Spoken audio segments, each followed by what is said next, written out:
I want to welcome you to our workshop dedicated to the topic of responsible research and innovation in engineering education with our two fantastic guests that are old friends of SEFI, young at heart.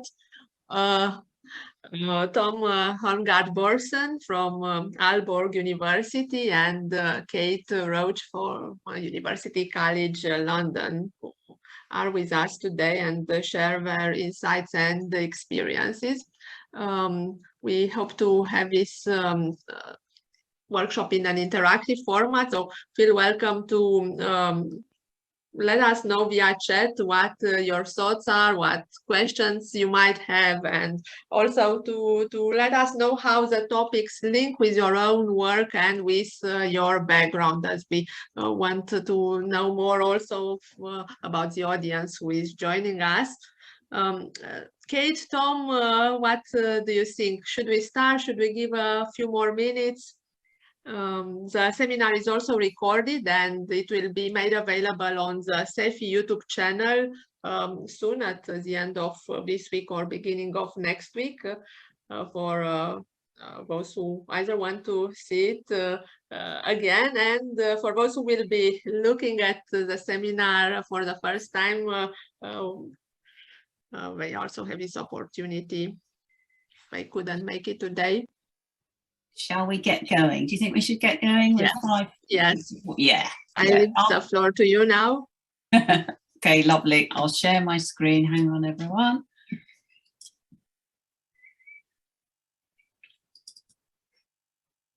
Can you see that? Cool. So, hi everyone. I just want to say thank you to Diana, thank you to Tom for having me. It's a real pleasure to come and talk about responsible research and innovation here for lots of reasons for me, really. But one part of it for me is that this is something that has been in my head, in my environs. People around me have worked on it for such a long time. So only in the last 2 or 3 years have I really started to actually work with it myself, although I come out of the same background as the guys who first posed this as an idea. Well, I'll come to whether it's an idea or not. So what we're going to be talking about really is this Spider-Man. I think that, yes, that is Spider-Man. With great power comes great responsibility. That really is, it's the first thought one has before you get to thinking about responsible innovation, I think. It's the grounding for it. So what we're going to do today anyway is to explore. I'm going to talk for 20 minutes probably. We can have some discussion then. You can interrupt me at any time. Please feel totally free to interrupt and ask questions if I've said something mad or weird. And I'm going to explore responsible research and innovation as an idea, as a thing. I'm going to discuss what I think it is, and then I'm going to just show how I've used it in a module, in a small module that I've recently been running. And then I'm going to turn to the idea of competencies for RRI, which I hope will become a bit clearer as we get there, why I think that might be an important. Then I suggest we all have a comfort break, and then Tom will take over and really follow the same kind of format. Tom has some brilliant case studies and some interesting, slightly different things to say about the potential of RRI. And then we'll come round back to competencies. And following that, we will follow through with a structured workshop. So we have just designed some questions that we think will be really good to think about for all of us if we are contemplating using RRI, contemplating not using it, you know, whatever your involvement in it. Be really interesting to hear from you. And just as Diana said, I'm here very much in a spirit of learning as well as telling. Okay, so what is RRI? Oops. This is one definition of RRI, which I've highlighted some words in it. I won't read it out. I'll just give you a second. So the words I've highlighted in it are words that tend to crop up again and again in definitions of responsible innovation. One thing I want to say now is, excuse me, I will lose the middle R quite often when I'm talking to you. This is because I'm used to speaking to undergraduate engineers, and for them I tend to simplify it as just responsible innovation, because they get that more quickly and more easily than research and innovation, because they're so far from research, they don't. So please, if I just say responsible innovation, I am meaning responsible research and innovation. Okay, so this then is the Horizon 2020. So it's the program before Horizon Europe, and that had quite a visible sort of drive on responsible innovation. Is less visible in the new funding body, but it's still there. And I think really the most important, the most common words that come out are ethically acceptable, sustainable, and socially desirable. These things tend to be a core aim of people who engage with responsible innovation. Here is the UK funding body definition. The UK has now taken on responsible innovation as a strong driver, and in the same way as Horizon 2020 did. We've got the same idea here of social desirability, of public interest. But it's interesting because here they've gone on to say, but there's a whole lot of things that can happen in research and innovation which we don't want. So there's another part of the aim of responsible innovation is to stop those unintended consequences, social transformations, ethical dilemmas, all of those things that we really don't want to happen when we innovate in research or technically. So, gosh, so sorry, here's a whole set of other definitions, and we will get to one in the end I use. This was me, in a sense, playing around and thinking about its meaning. So I wanted something that actually said, no, concretely, what is it? Not what does it do? So a set of thinking constructs, questions and practices seemed like a good way to speak of it, which I think is what it is. It's not a discipline, it's not a single discipline. It's like a magpie. It's taken all sorts of tools and thoughts and practices from all kinds of places with the aim of helping researchers, of helping scientists to think through what they're doing in a way before they do it, or at least while they do it. And there's this idea here that I just want to mention because I think it will come up, of hubris, of protecting ourselves against hubris, so of protecting ourselves against overreaching with a technology or with a research project, as did Dr. Frankenstein. So the one I use for students is the top one, so it's the most straightforward. So let me just say a little bit about what I think the thinking constructs and the questions and practices are.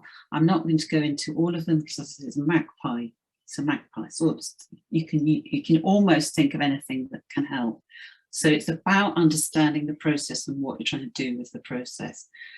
And in terms of thinking constructs, the most important thing, I think, and the absolute driving core of responsible innovation is, first of all, an understanding that moral value is embedded in technologies. So it's very easy to see if we're thinking of something like an atom bomb, which is clearly designed to kill people. Is that an ethical thing or not? We don't know. well, it is questionable. I say we don't know. I know what I believe, but whatever you believe, it is a questionable thing. So normative thinking, in order to, if we're dealing with things that have moral values, such power, in other words, normative thinking should be part of all stages of research and innovation. So that's really this. I could even go as far as to say it's a central dogma of responsible innovation, in the way that there's a central dogma of cell biology. There's something in the chat there. Do I need to stop and answer a question? Oh, that's no.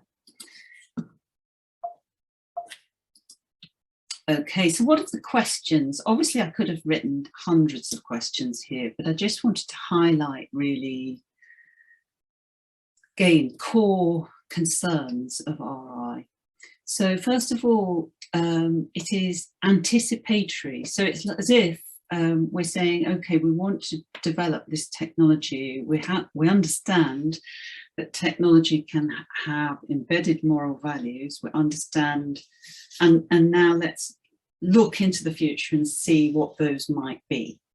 So it's trying to understand more about your technology before you've actually upstream of making it, in other words. What values? This is absolutely key, really, because just as technologies can embody different values, the innovators and the researchers and the institutions that drive these projects also have values. Then again, if you're in a situation which I like to work with in responsible innovation, which are complex problems, I think that's where it really comes into its own, honestly. So when you're dealing with complex problems, then you've got whole groups of different stakeholders. So you've got stakeholder values to try and understand. So critical reflection on personal values and institutional values. And then, is there really a problem? That question quite astonishes engineers very often when we start with that. But once we get into the nitty-gritty of it, they start to see, okay, so a problem can be framed by me or by you, and we would frame it differently. We might even frame it so it's not even recognizable as the same problem. The problem is likely to be part of a system, so there's going to be conflicts, uncertainties, ambiguities, relationships, influences, interactions. What are those? Where are they? Can we get any understanding of or feel for how those may be interacting? And who benefits and who loses in this problem? Who benefits and who loses if we solve this problem as well? That's always something that, again, is an anticipatory thing. And whose problem is it? I'm at this because in my the sort of, if you like, central dogma of RI has it that technology is not value free. Its core aim, I think, is to pull stakeholders into the process of research or innovation and invite them to co-create the solution with you. It's a very levelling kind of process. And in teaching, I find this really quite inspiring, to see how the students begin to understand. They start off with this idea, this classic idea of, you know, that we have the answers, we're engineers and everyone just needs educating. And they move to an understanding of, okay, actually, maybe we do need to really understand something more about these people and how they make meaning and how they live and what they need. And that's really wonderful. So on the basis of seeing that, I think that this is a good way to incorporate ethics, if you like, into engineering, particularly into project-based learning, which I'll be talking about in a minute.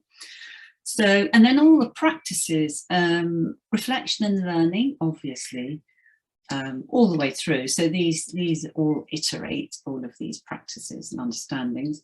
And then the kinds of stakeholder engagement that everyone will know about are parts of the process, and aiming really for that two-way communication and a mutual responsiveness, so that the project, the solution, whatever it is actually is created out of the group, the experts and the stakeholders. So that's, and then so then that would be, if you like, the ideal action that one would take is we engage in dialogue,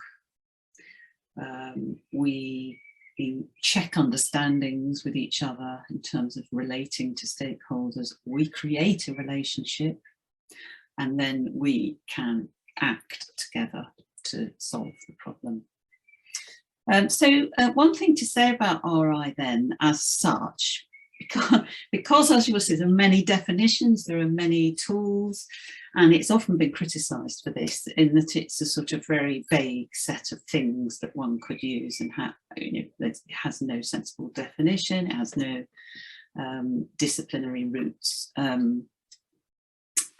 but that is also one of its advantages. So I think it's about using it for its flexibility, if you like.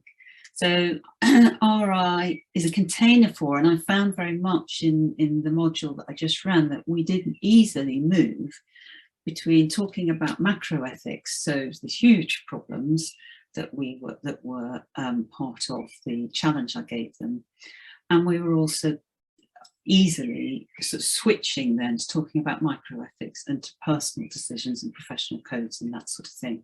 So that quite interested me, that the students found it very easy to just shift between those two planes, and not to worry about them. What I will imagine need to take care of is to make sure that they don't muddle them up, but I don't think they have this time. So this is a case study. It's a module I ran last term. I ran it for the first time last term, so this is hot off the press. It's a project-based learning module, so it's active, and I gave the students a project, and this was their project basically. That's how I put it. So your challenge over the next 8 weeks is to design a socio-technological system that can aid in the management of conservation of the European wolf. In order to do this, they obviously needed a lot of input, and a lot of input from different places. So I've said 8 weeks in the last slide. I do apologise. We did 8 weeks over a 10-week period, RI was a framework that informed the whole structure of the course. So everything every idea they had, we almost checked against some RI question.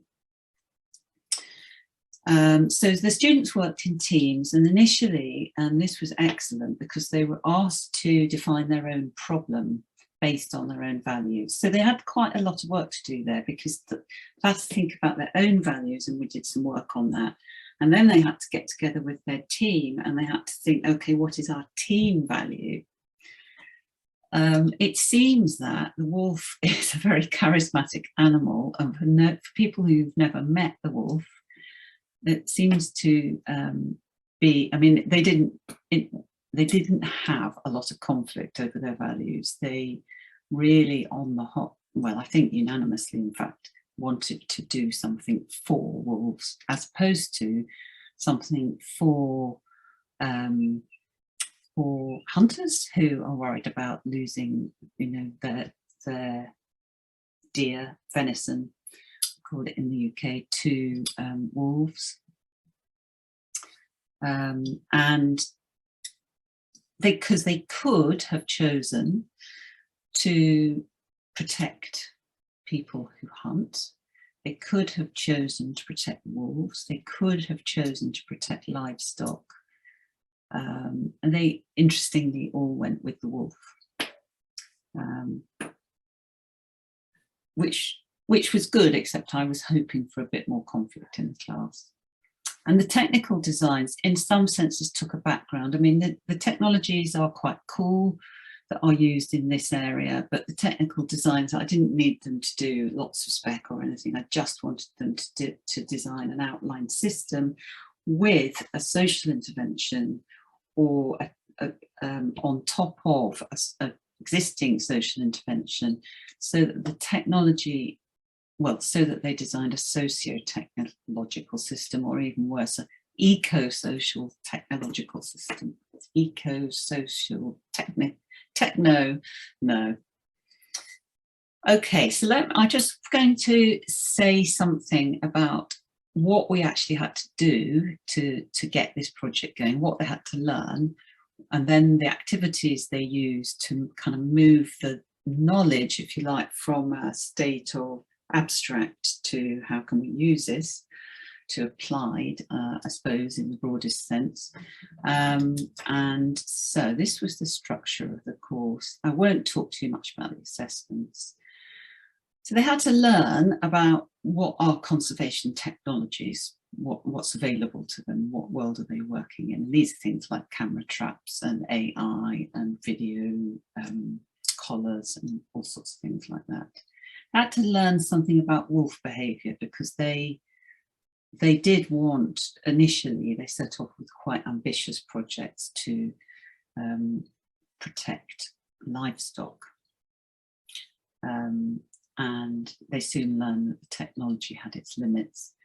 They had to understand something about values. You know, what are they? How do we think about them? How do we know what our values are? How do we know what anyone else's are? And in terms of knowing what anyone else's are, I did some work with them on frames. They had to know something a little bit, and they didn't have to know very much, but they had to sort of understand that there are different types of knowledge. They had to understand something about epistemology, and that they would need to very many different types of knowledge to work in this system. It was an excellent system to work with the students, but from the point of view, they didn't have any experience of any of this. In Europe, you do, but we don't have wolves in the UK, so. And actually, none of the students we do have lots of European students, but none of them on this occasion did have experience of wolves. But I think next year I have some who have. Systems thinking, obviously key to an issue, a complex problem like this. We had a formal session in ethics, though I noticed that we never really labelled ethics in our conversations. So, you know, we didn't speak about something being Kantian, or virtue ethics comes up a lot. And then they had to understand the social context of the particular places that they were working and designing for. And then they had to understand something about how to think about future, how to imagine. I had to really get them, taking them outside their engineering comfort zone on that one. The activities we did were problem scoping rather. We did a lot on values reflection. We did several creativity exercises, which I dotted through the 8 weeks. We worked a lot and kept coming back to our systems diagram. We did a lot as well with stakeholder analysis and different stakeholder groups, and I used a lot of studies of different stakeholder groups in this setting to work with, and we worked with those. We did framing exercises to understand about how one might frame a problem from different points of view, which obviously happens in this case in particular. We looked at futures thinking through fiction as well, which was quite valuable in this space, because there's a lot of fiction that's helpful for, that's based on the mad scientist, really. That's based on stories of hubris. So that was very helpful, and they got to meet a wolf. And then the assessments, very briefly, I had 4 assessments which they did in teams, and they did those as the course went along. And these were very much progress checks, really, and I gave them feedback very quickly so they could move on to the next stage. And then they all have done a final report, which they did individually.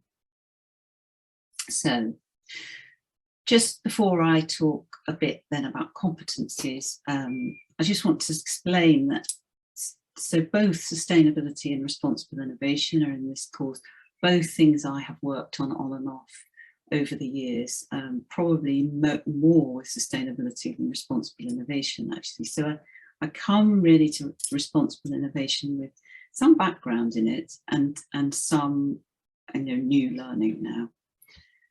So the sustainability literature has,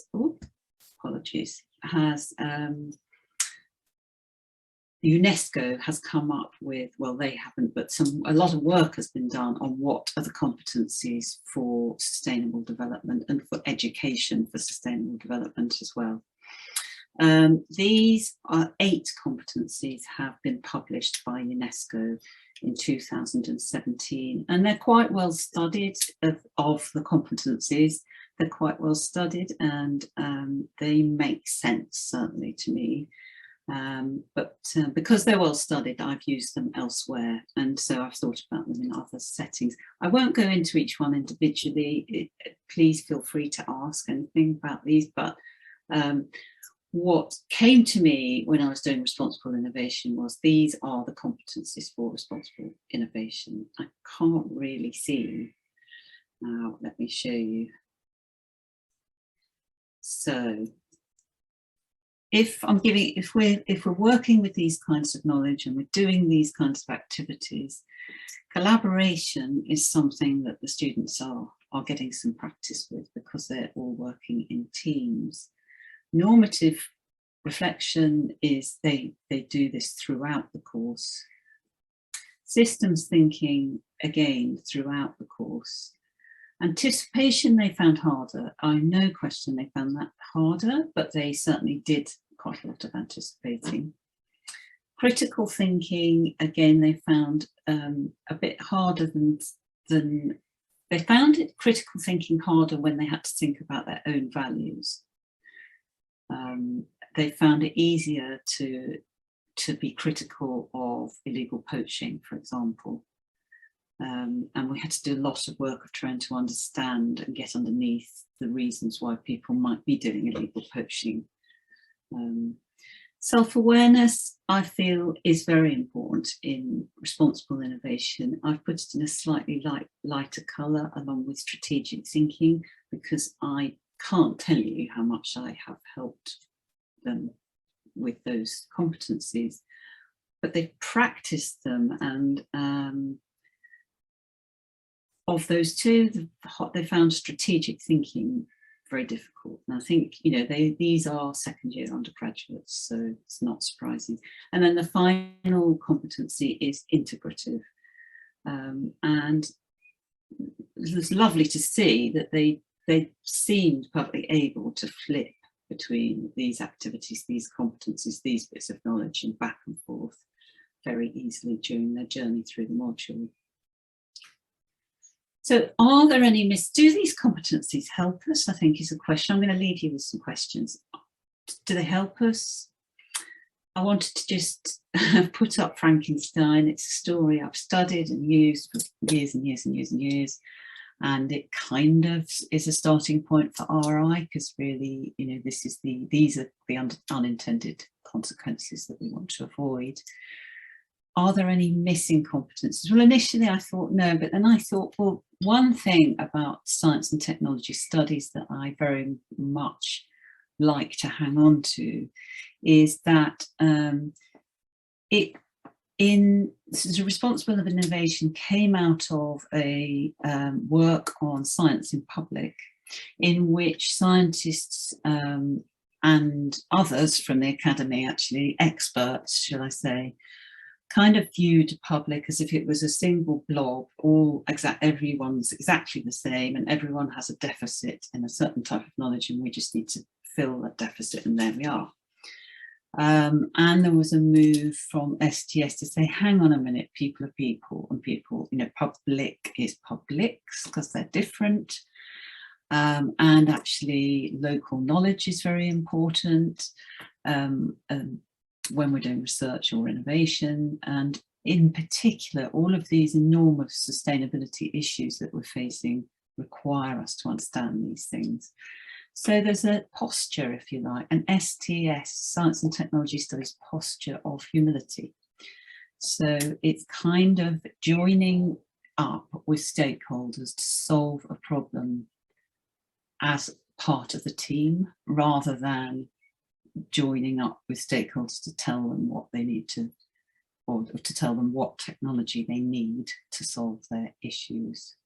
So very, very briefly then, its advantages for RI, it's explicitly forward-looking, so it lends itself to being used in active learning pedagogies. It's an activity, and I'm saying putting that as a benefit, but some of you may feel it's an activity, it's a process, and it's not a discipline, and it's hard to define. Yeah, the good side of that is it doesn't have you know, strict epistemic boundaries. So it's very young compared to ethics, but ethics is based mainly on reason, but RI incorporates emotion and belief very freely and easily, and again comes to that with a posture of humility, you could say. So, and then finally, RI and ethics, clearly ethical thinking too, is linked to certain competencies. I think from what I've experienced so far, the active enactment of RI really does support competency development. And I think that's me. I'm going to leave you there, and I suggest, yeah, that we, would we like a comfort break? Let me stop sharing my screen for a minute.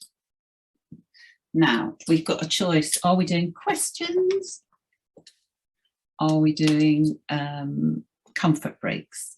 And we could have questions, Tom and I, at the end. Any thoughts, anyone? Please say.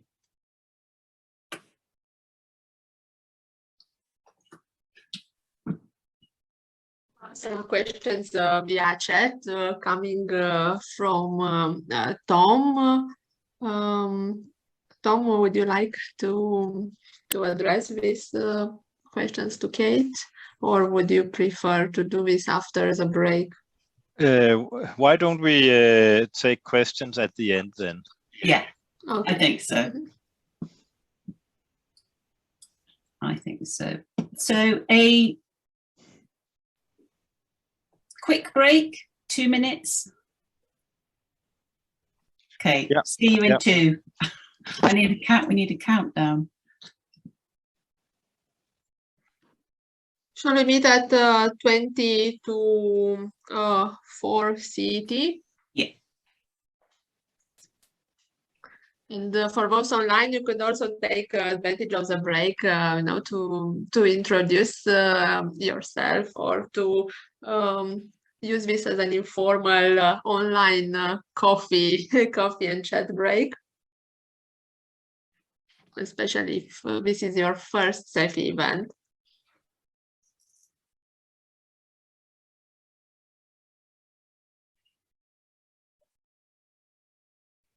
That's so interesting. Tom asks, do you provide oral or written feedback? I found that's an interesting question. I actually did both, but we'll talk about that at the end.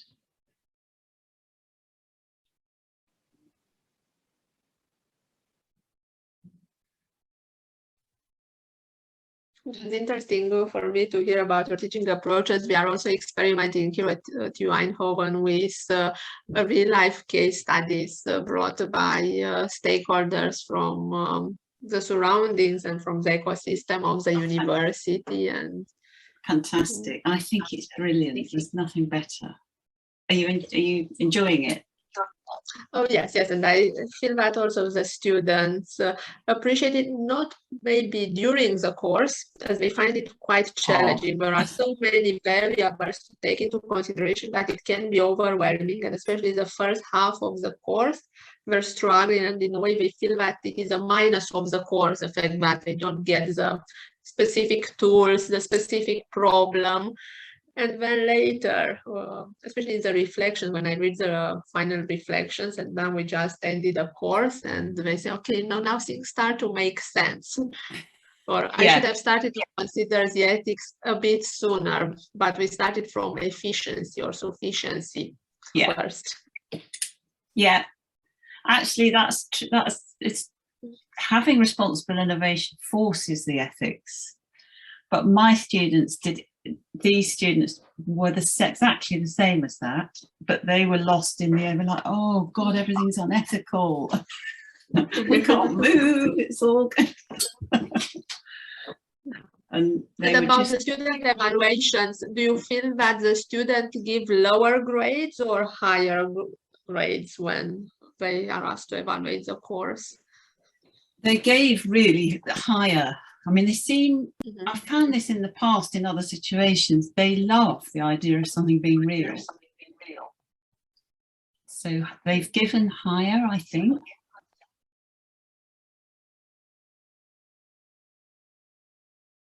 I feel like I'm cheating now, you know, it's a coffee break and I'm asking questions. I know, good. Well, we'll keep them at the end of, bring them again.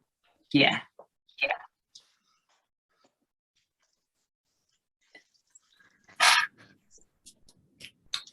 One more minute before we restart.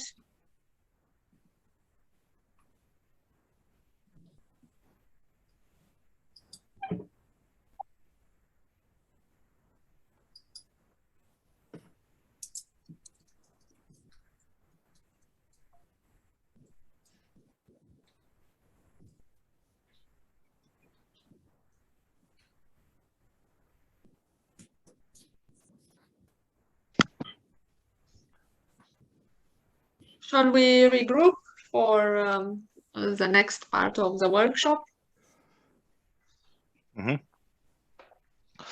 Yes, let's do that.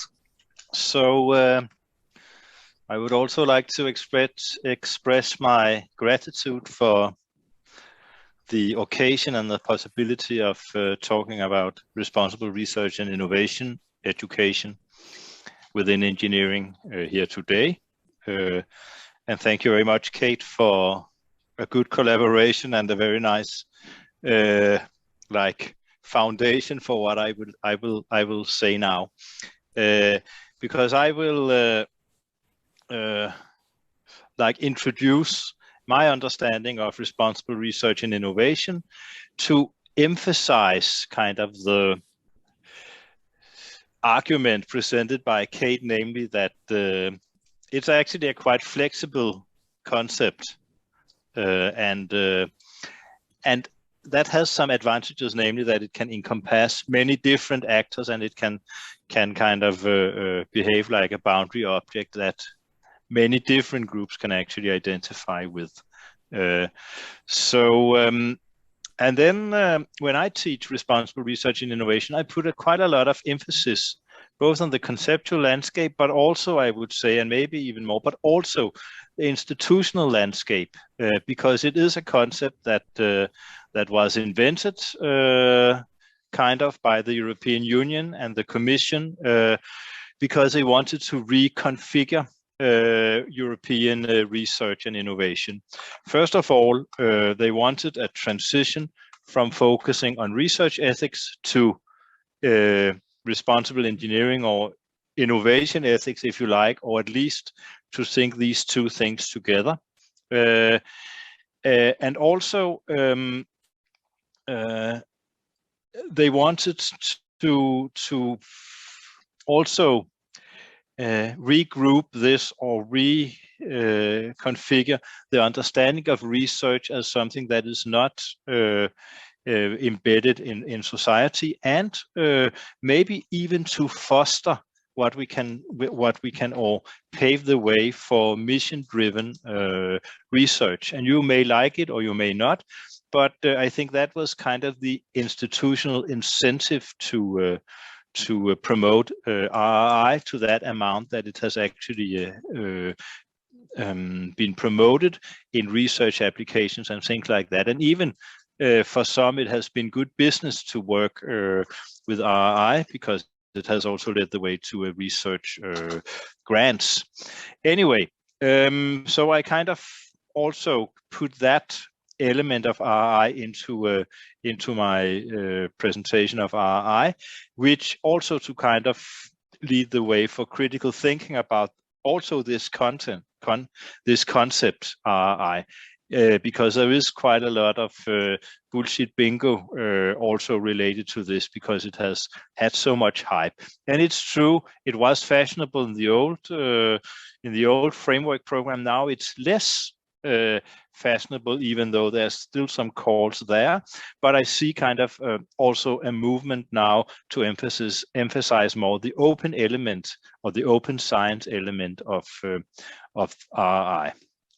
Anyway, I have taught it at different levels, and as I understood Kate's presentation, that was primarily on the bachelor level, and I will then say how I have taught it at master's level, postgraduate PhD level, and also in continuing education with engineers, biotechnologists, and others.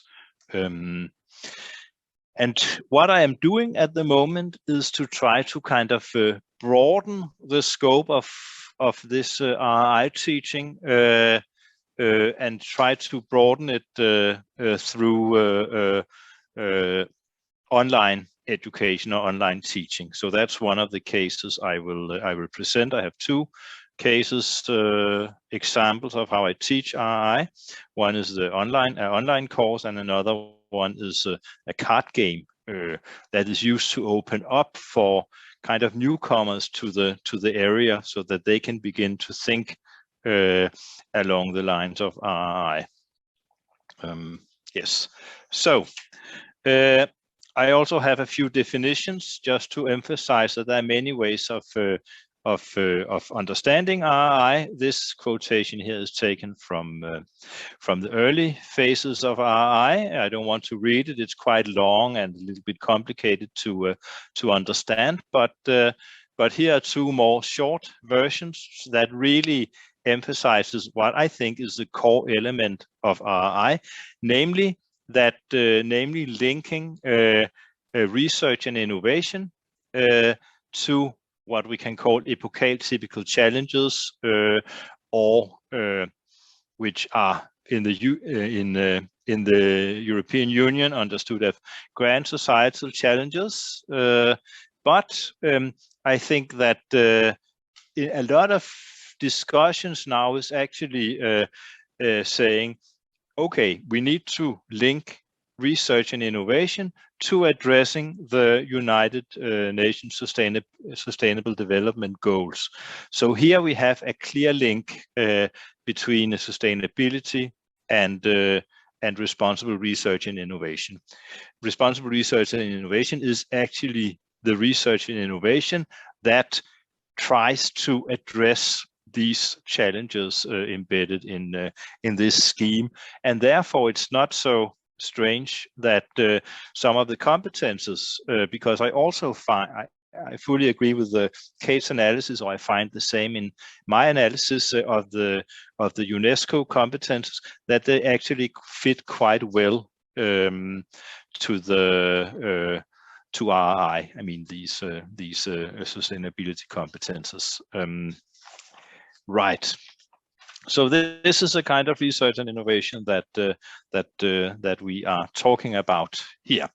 So the first element, or the first case that I would like to present to you, that is actually a workshop that is called Imagine RRI, which was developed by Ulrike Feld and co-workers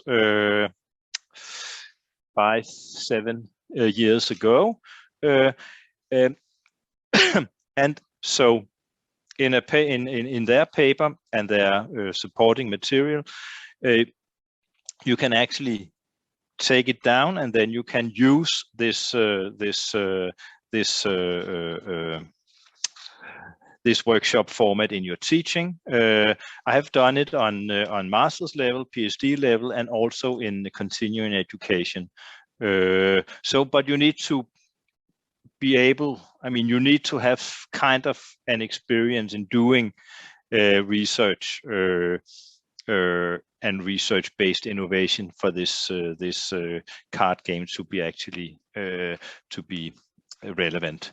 Anyway, the starting point of this workshop is that it's quite easy to appreciate RI, like on a general level, or when you are giving when you have a research management position, when you are giving these nice speeches, but it's maybe much more difficult to enact RI in teaching, in research, because there are competitions with many other forces, for example. For example, indicator-driven orientation, things like that. I mean, so there are different like trends or forces that we need to address when we are doing our teaching and research. And maybe even in the word responsible research and innovation, there might be a tension between responsibility and innovation, because it's not all innovation that is responsible. So there might be also a tension there. Anyway, it's a card game, and I will show you the cards in just a minute.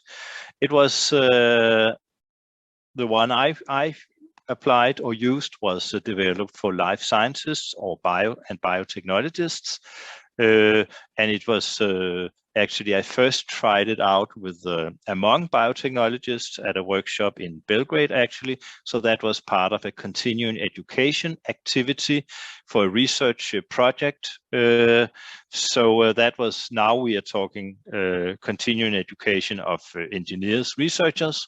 But it actually originated from kind of public engagement with science, where it was used for citizens to engage with nanotechnology, and I have then translated it also to both PhD courses and master's courses for heterogeneous and homogeneous groups of students. And it seems to work well in the sense that it enables discussions around what I call the 6 key axes of responsible research and innovation, and what these might be, I will also return to that.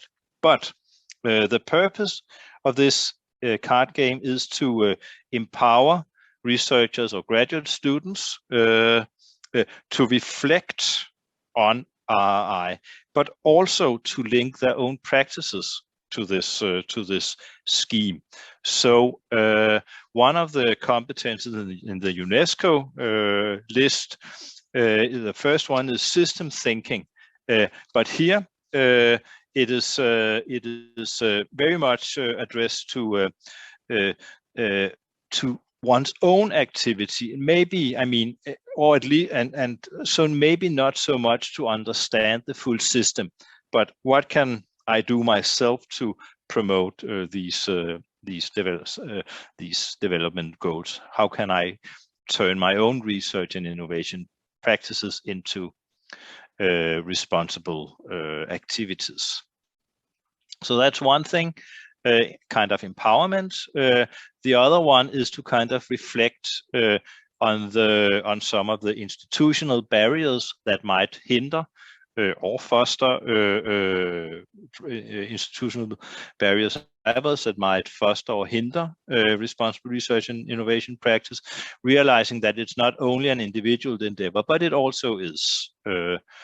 Yes, and then it can also kind of lead up to research on RI practices if you kind of if you incorporate it into a research format, such as an action research format, where you want to develop and work with researchers or graduate students to engage in how they actually think about AI practices. Anyway, here you see so there are 3 decks of cards. The first deck is called statement cards, and that reflects, or that they state different understandings of a responsible researcher. So here we are in the individual level, and that's the blue one, and you can see here. So there are 15 different descriptions of what a responsible researcher is. We see here on the slide 1, a responsible researcher thinks about his/her research in relation to possible applications. And then there is kind of a longer discussion of that in the card. Then you have, secondly, that is a practice card. That is the green one. That somehow will identify a dilemma. So it describes like a concrete situation where responsibility is at stake or challenged. You can see here the practice card, promises and uncertainties, and it says here, to get research funding, you have to write grant proposals that kind of make attractive promises into the future, but there are also many uncertainties as to whether research will lead into these expected directions or not. So that's a dilemma. Should you hype, or to which extent should you hype your research, promise that you can deliver something when you of course know it is uncertain? So there are also like 15 at least of these practice cards that identify different dilemmas. And then you have the context cards that kind of describes some of the structures that researchers work under. And here you have the context card D here regarding time pressure, which is definitely something that we also feel when we are trying to develop our responsible research and innovation teaching. Anyway, so each participant here gets these 3 card decks, and then you have then different rounds. So first you take the blue ones, the statement cards, then you take the practice cards, and finally the context cards. So there are these 3 rounds, and they kind of go the same way. First of all, you split up into 2 subgroups, maybe of 3 persons, and then you start by individual work by looking through the cards. Then you pick the card you mostly agree with and the card you mostly disagree with, and then you then present to the other people in the small group which card you pick, and you explain why you picked them, the one you agree with and the one you disagree with, and that kind of is stimulating for discussion. When I teach or use this in my teaching, I usually count who agrees and what competences or what statements do they agree with and what do they disagree with. And what has frequently been seen using this game is that there is some degree of agreement on the individual level. What is actually a responsible research and what is not, and then more disagreement develops when you go to the practice, the dilemmas, and to the structures. Anyway, for the first one on the individual level, the students I have used this for says, well, for example, interaction, where responsible researcher is one who interacts with the different stakeholder groups. That is quite attractive. That might be due to the disciplines that I teach, techno-anthropology and sustainable design engineering. Another often picked understanding is the global challenges, namely those who researchers who kind of try to use research to promote, for example, the Sustainable Development Goals. Here there might be a bias because I have presented what responsible research and innovation is, but definitely that kind of understanding that we should try to address sustainability issues stands strong in the perception of many students.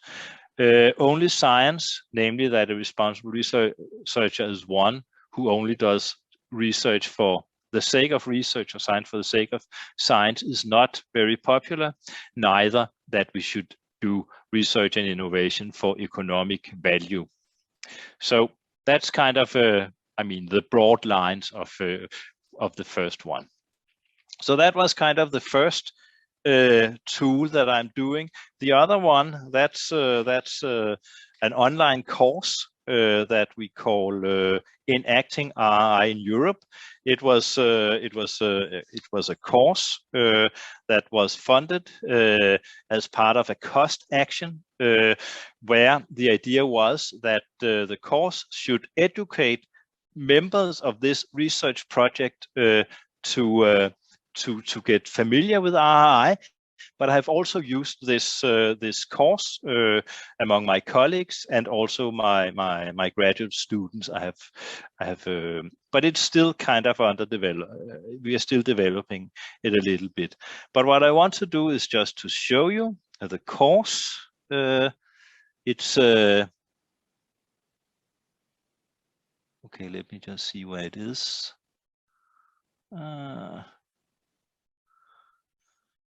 I need to stop sharing my screen, I think, in order to find it.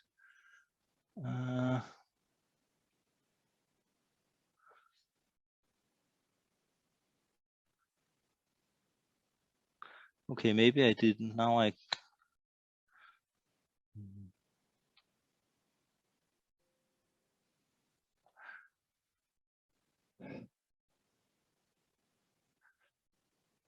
I don't know. I'm trying to find the course to show you. It's a little bit difficult for me because my screen is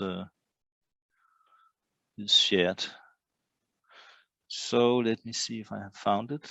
Please be patient.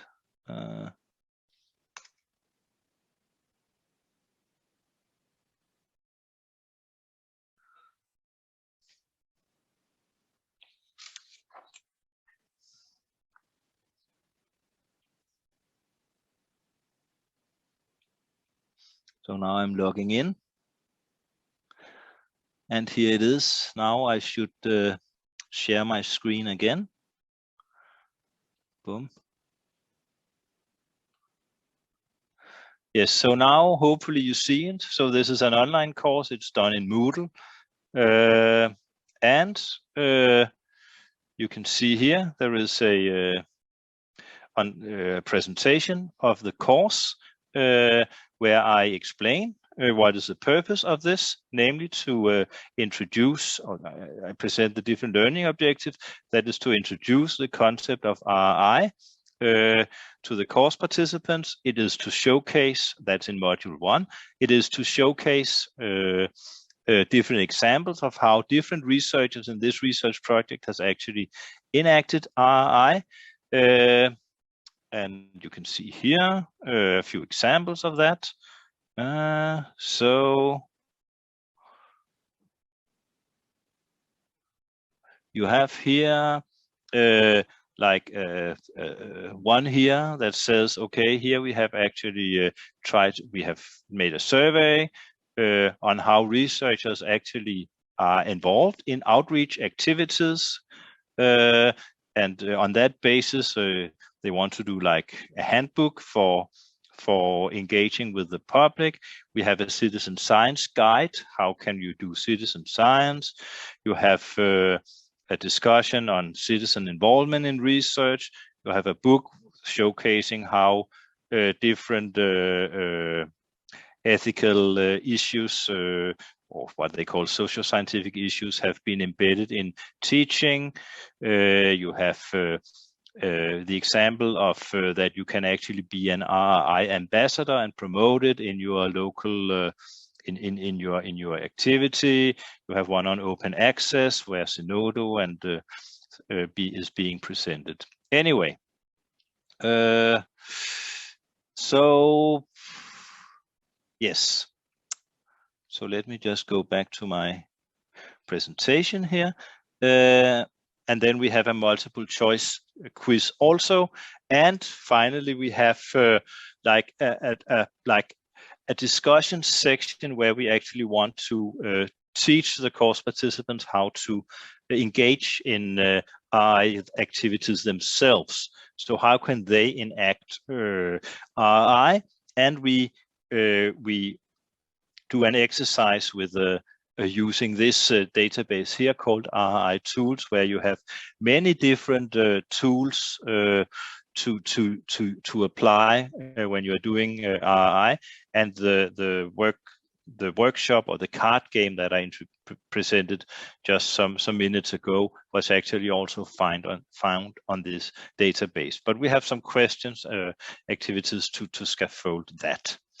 Then I know time is running, but let me just say that this is kind of the underpinning idea of RI, where we have the center of RI is societal challenges. Then you have different 6 dimensions. You have ethics, which refers both to like research ethics, but more, I would say, to anticipatory ethics or technology, like ethical technology assessment, where you actually try to anticipate what are the impacts of this socio-technical or eco-socio-technical innovation. Then you have something on equity, you have public engagement, science education, open access, and actually governance, where someone actually needs to take the lead for implementing RI tools. So these different activities of in this the examples we present here in the e-course then reflects all the different legs of RI.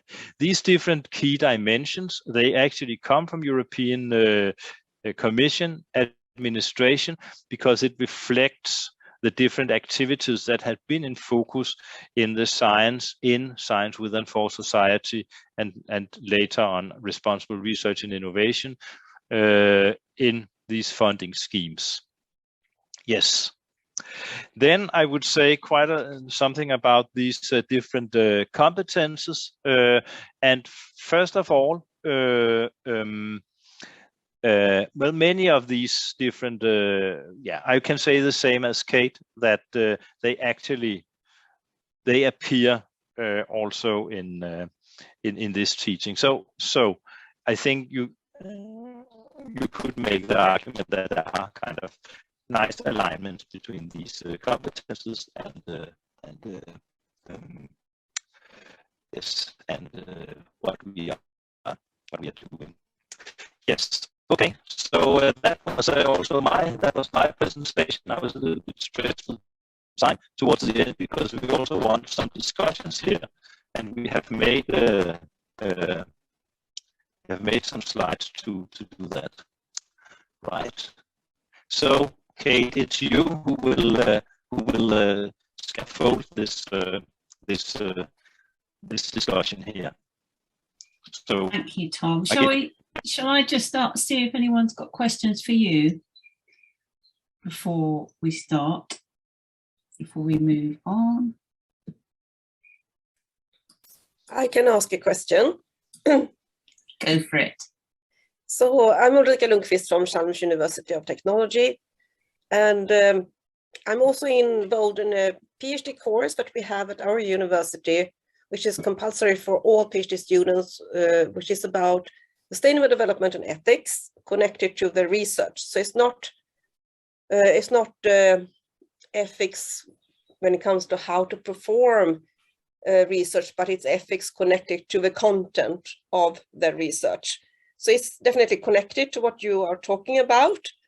But this is a course that is compulsory for all PhD students, and every time we give this course, there is some struggle for PhD students are doing research in basic science, because most of our PhD students, they are doing research that are very applied, but we still have some PhD students doing research either in natural science or in mathematics. So we always have to support them in how can they reflect, because what they do is that they write a reflective essay. So we have to support them in what can they write when it comes to reflect about the research in connection to ethics and sustainable development. So I wonder how do you handle that, Tom, in your course? How do you approach those PhD students who are doing basic research, basic science? Yes, sorry, I lost connection, so I didn't hear much of your question. But I heard the last part regarding how I engage the basic those involved in basic research. Yeah, and first of all, it is a decreasing degree of the PhD students who are actually doing basic research. I mean, most of the PhD students we get, they are actually working on different projects that are to some extent mission driven. And at least, but when we have students, they are to some extent also expected to kind of hype and like make imaginaries of how can this research actually be related to some issues that are of relevance to society. In addition, we also discuss with them. I mean, could they? I mean, would it at all be meaningful, for example, to interact and discuss with other stakeholders? And many are actually found themselves in a network where different other stakeholders or it can also be like actors, non-human actors that somehow are related to their project. So it is possible to find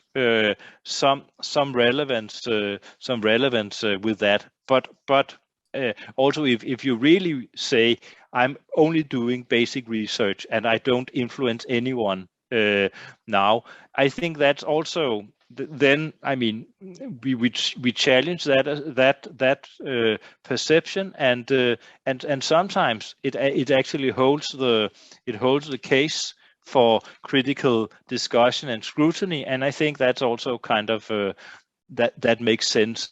Then we have had the reflection, the discussion, and if it really is like pure research without any real applications, okay, great, and we are happy that there is room for that, but it is actually quite rare. PhD students today, they are another species than maybe 25-30 years ago, when it was much more common to have these basic PhD students. So that's my impression, at least here at Aalborg University, where I'm located, and we also have students from other universities around Europe, primarily in Denmark, but also from other European countries, and it's the same pattern, actually. Okay, if I could add, sorry, I spoke over you. I was just going to add something to what you were saying, Tom, because I think it's so true. There's a sort of decreasing percent of just basic research. But what I was thinking was, even basic research is a discipline. So you can have conversations about the status of knowledge and the power. So knowledge and power would be my way to go if I was thinking about basic research, and it was really, I couldn't think of any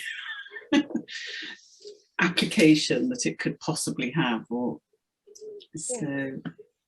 If I may say how we do it, I mean, we also, as you said, Tom, we ask them to think about, to broaden their systems perspective, to put their research in a broader context, to see how could this potentially be applied And sometimes, of course, it's quite far away from what we're actually doing, but that's one way of thinking about it. Another way that we also do sometimes, if it's very basic research, is to think about, I mean, now this research has been funded, but that funding could have had an alternative aim. So still there is some, I mean, how could you reflect upon that? Is it reasonable to spend money on your research instead of maybe using those money for something else? So that is a reflection that we ask them to do in some cases. Thank you.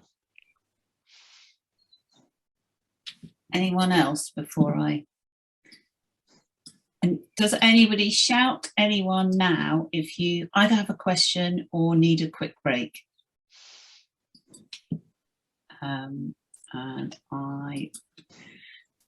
So do we have the ability to, so I was just looking to ask Diana, I think. Diana, do we have the ability to do breakout rooms? Is she there? Yes, I will try now to create breakout rooms. How should how I many do? Can I do them? Because I don't mind. You have the co-hosting, right? So it so I should be able might be to, simple. except I can't find them. So you see 3 dots and more. Oh yeah. To the right of reactions. Oh no, wait a second. The 3. Sorry, the 3 dots have disappeared. I always find this with Zoom. They seem to move things around. View. Let me go to that gallery. Oh, do you see the 3 dots to the right of reactions? No, I don't.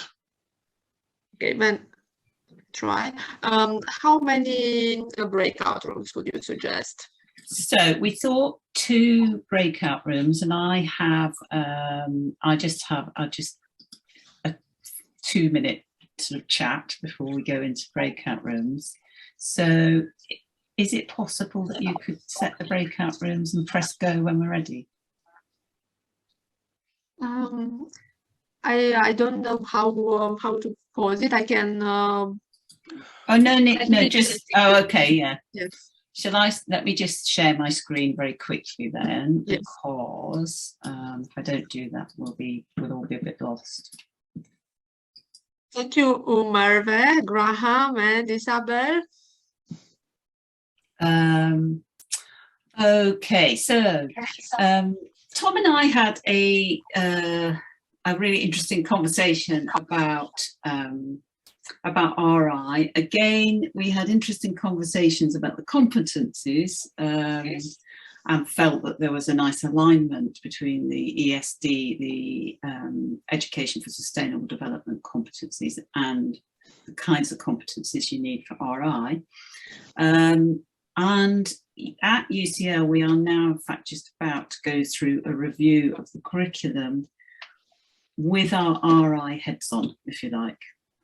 So one of the reasons I bring these competencies as a question, not as it's just something that I'm thinking about at the moment, but one of the reasons I bring the competencies is because it is one way that I could look at the curriculum and map the curriculum to those competencies to sort of to give me an indication of where we might need to beef up and embed more RI kind of thinking in the curriculums.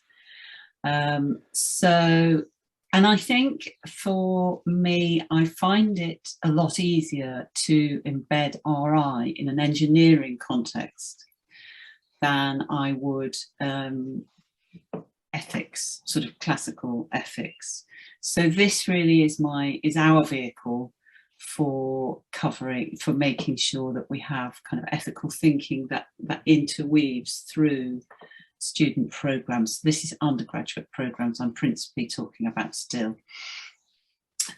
So I'm interested in whether, is there actually any content? Are there actually any ethical dilemmas or questions that students face and actually think about ethically in the material that we give them?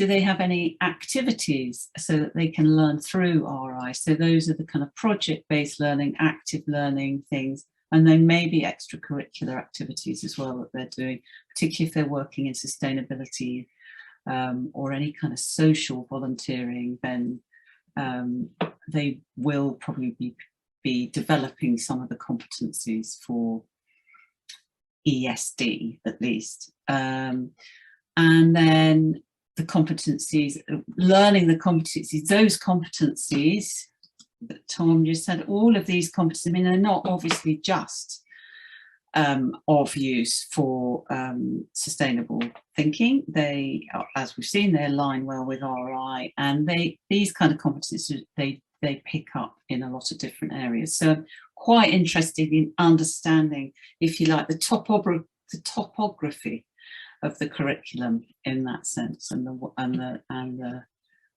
is actually in it and what we're actually doing. So that's where I'm going eventually with this in the long term.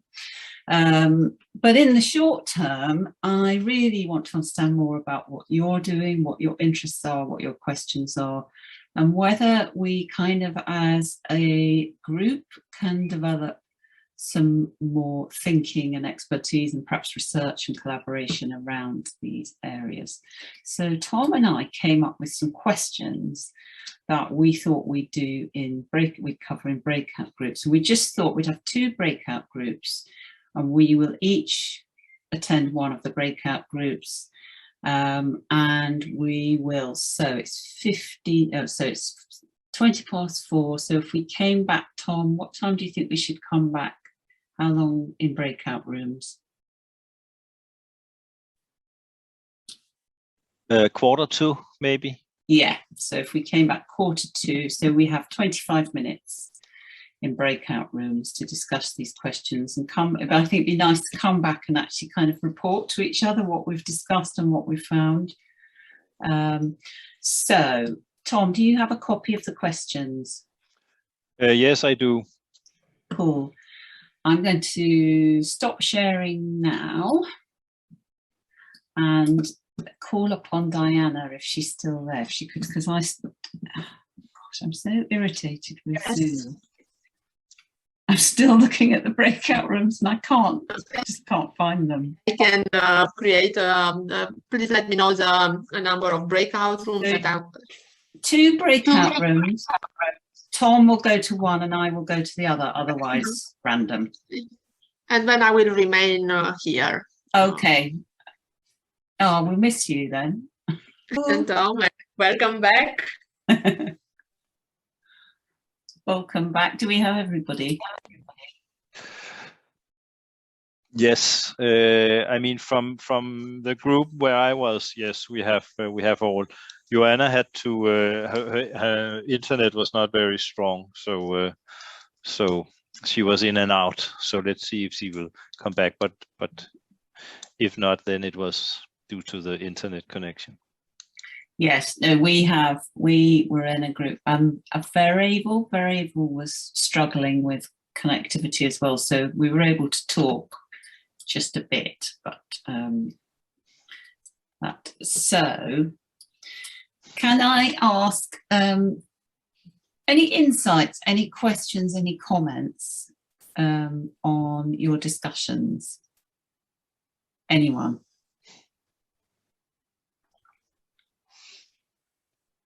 I suppose I'm happy to start with just by kicking off by saying I think so. My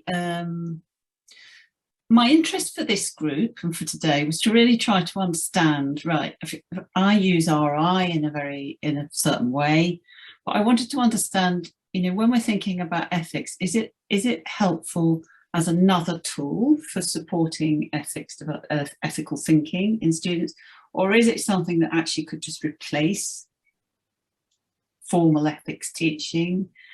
I suppose what is its strength? What is its what are its weaknesses? Would be my question. And I ask that because I think there's something good in it, and I think there's something really good for people who want to teach ethics in it. But I'm not quite sure where the boundaries of that are. That project, if that makes sense. So that's my thought. Any, Jonathan? First of all, thanks very much for today. It's been absolutely fascinating listening to yourself and Tom. Just a little background, like I'm Jonathan, I'm the education lead at Engineers at Borders UK, and our kind of mission in Engineers at Borders UK is to put global responsibility at the heart of how engineering is taught and practiced. And we do a lot of work around kind of competencies of global responsibility. So there seems to be, in terms of terminology wise and background wise, there seems to be a lot of crossovers with RRI and global responsibility, including the competencies and the kind of values behind it. And the work we do with sustainability and ethics with our strategic partners and industry partners as well, there's a recognition and kind of the barriers around integrating ethics into curriculum is that kind of we don't have any space in an already overloaded curricula. It's like, how do we integrate this? And there's that, it's how do we kind of transition from this is not just an add-on nice to have, but actually integral to how everything is kind of the day-to-day decisions and how it's taught and practiced. So we do work with the Royal Academy of Engineering, and some of our work around ethics and sustainability is that sustainability and ethics can't really be separated. Like they are integral into how, yeah, they kind of overlap and connect and support and value each other. And kind of some of the feedback we've been getting from strategic and university partners is just give us one tool, like tell us what to do, like, and we'll do it. Like, don't give us lots of different things, talk about lots of different areas, but how does this all just come together so we can help like inform modules and course development as well? So I think there's, as a practical step with kind of tools and supporting curriculum development, there's that kind of thought process as well, is if academics and lecturers are already quite heavily, there's a lot of expectation on what they need to deliver, it's adding more constructive, or does it need to be kind of like, how does this actually integrate and support one another as a kind of, yeah, all coming together? Fantastic. Yeah, I think that's a real issue in not adding more to the curriculum, but also integrating it at the same time is yeah, fantastic. Thank you, Jonathan. That's interesting. I don't know who, Jan or Tom? It was Jan first. Sure. Just a feeling to answer to your question, Kate. It is, I think the engineer has an operational activity, and to make ethics useful for the activity of the engineer is very important. And through the responsible innovation and through what you have presented to us, I think we can really be in touch with this activity and the need to use ethics to find the right good solution and to proceed in the work of the engineer. Yeah. I think it is very, it's not a full answer to your question, but it is a point. I don't think any of us have got the full answer. Thank you. Yeah, thank you. So on that basis, we need to get together in SEFI and kind of pool resources and think about how we can use it in engineering activity. Anyway, Tom. Yeah, it's just a brief comment regarding teaching ethics through innovation. I mean, in the group we had very good examples from well, you just heard from what Jonathan is doing, very impressive, and also Esther and Jan. I mean, so it seems like a fruitful approach. I mean, to link it up with innovation. Actually, I like it very much. Actually, and actually, one of my, I mean, the course I teach on the bachelor is on ethics and technological. We call it an intervention, but to make it more small, because innovation becomes so huge in a way. But anyway, so there are very good. I think there are good reasons for doing that. However, I like also. So it should be integrated in the full curriculum, but there might be also reasons for having a course that kind of presents some of the ethical frameworks, or some of that kind of present some of the discussions that have already been taken, because we should not, I mean, start from scratch every time you start up an innovation process. Then you start up the ethical discussions from scratch. So you can present some of the discussions, for example, in the ethics of chemistry, or the ethics in biotechnology, or ethics in civil engineering. I mean, there are some discussions already there that somehow can, I think, feed into to some of these activities. So it might be good with a course presenting some of these discussions. And maybe it should not be like ethics going all the way back, but maybe it can be rooted within the different engineering disciplines.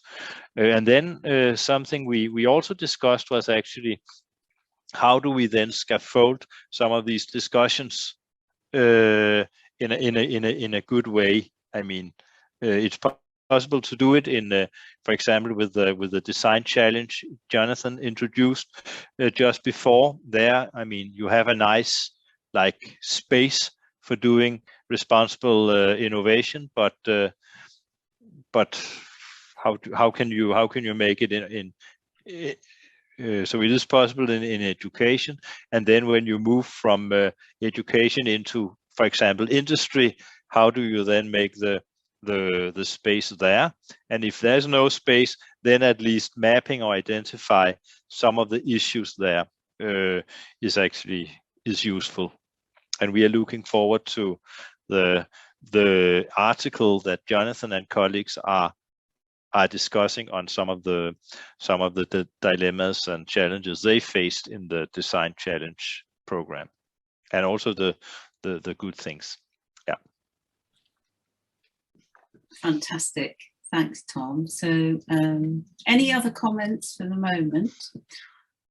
I wanted to add that we had a conversation actually about scaffolding as well, which I'll come back to, but we also had a conversation about ethics teaching or not ethics teaching. How do we Ulrika was saying that she does teach ethics, but in a very light, ethics light, so formal ethics light.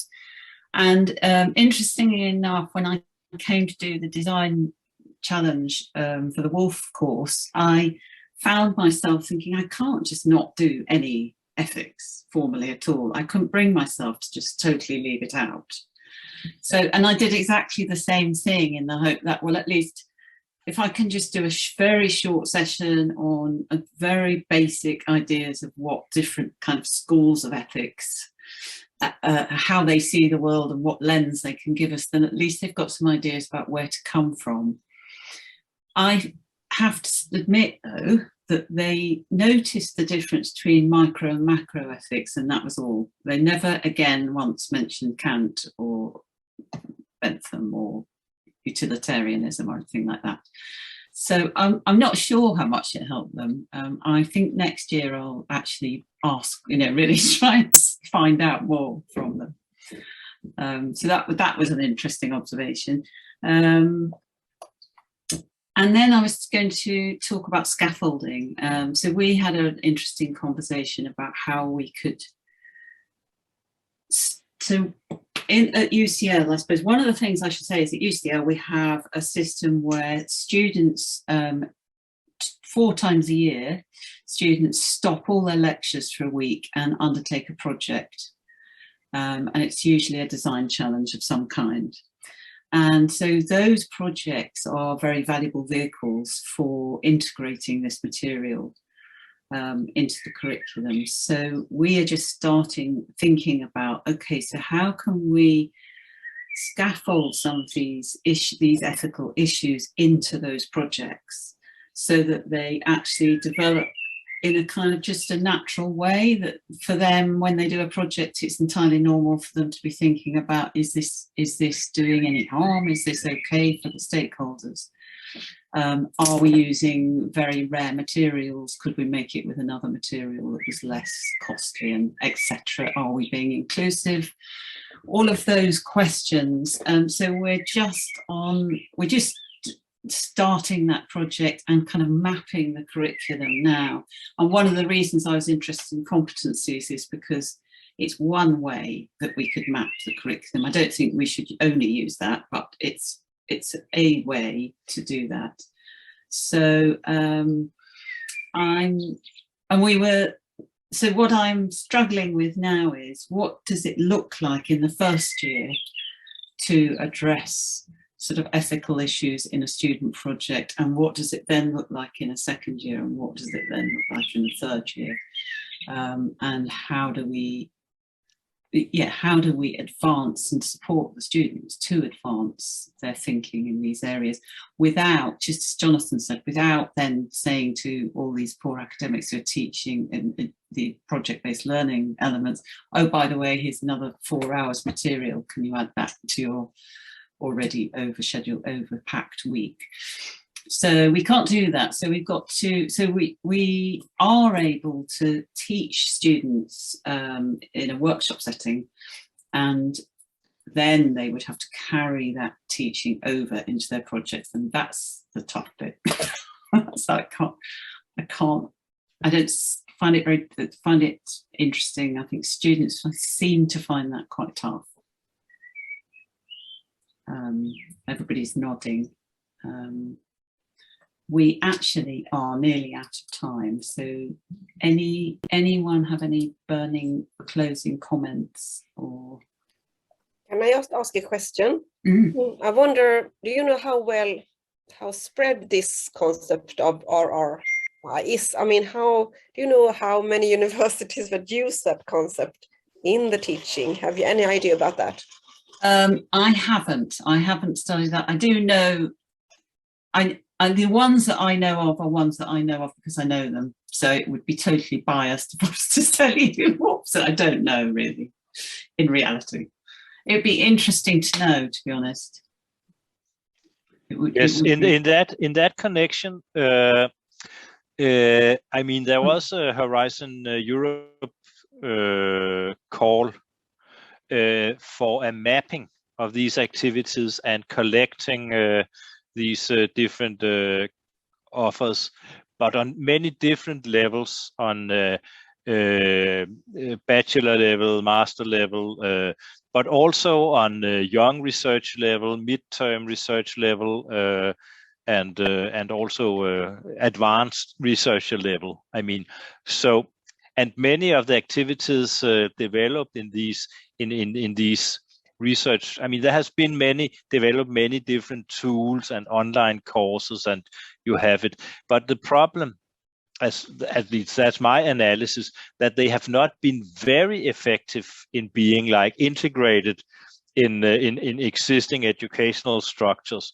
So my impression is that there are some activities out there, but they have not become mainstreamed, at least not yet, and they are now pushing funding in that direction, so that this concept should be more mainstreamed. So I don't think it's many universities. I think in Denmark at least there are PhD courses in maybe two universities, but it's still on the fringe. Actually, I do know that in the UK, all PhD students have to do it. They have to do a responsible innovation course, and they call it like that. Yeah. Oh, interesting. Yeah, it's a part of the doctoral training program. But you see, the UKRI, our version of the funding body, the research councils, as it were, they are pushing it quite strongly, and they insist on some kind of responsible innovation and impact assessment on all of their projects. So in the UK, it is actually wide. What I don't know is how many undergraduate programs. I think there is a MOOC given by TU Delft that's called Responsible Innovation. Yeah, there is. Yeah. Yeah, they do everything. But I think, though, just to pick up on what you were saying, Tom, it's such a shame when you see all of these models on responsible innovation and ways to do it, and there they are, and they're not integrated, because for me, the real value of responsible innovation is the ease with which it can be embedded into an engineering project, certainly. So would that be a good note to end on? Mm-hmm. It's been brilliant. Thank you so much. For such a fantastic workshop and for bringing so many examples and theoretical insights. I think all of us will leave with something from today's meeting, and maybe more importantly with the idea of having a community of practitioners, of teachers with similar interests and concerns in promoting the societal aspects in our teaching. I want to wish you a good day, and our next seminar is bringing together leaders' perspectives on the role of ethics in engineering education. I put a link in the beginning of the chat for registration. We would have your colleague John Mitchell from UCL together with Donna Riley, with Joan Lucena from Colorado School of Mines, and Isabel Reimans from TU Eindhoven. So we can bring this topic also to the attention of the higher levels of educational leadership.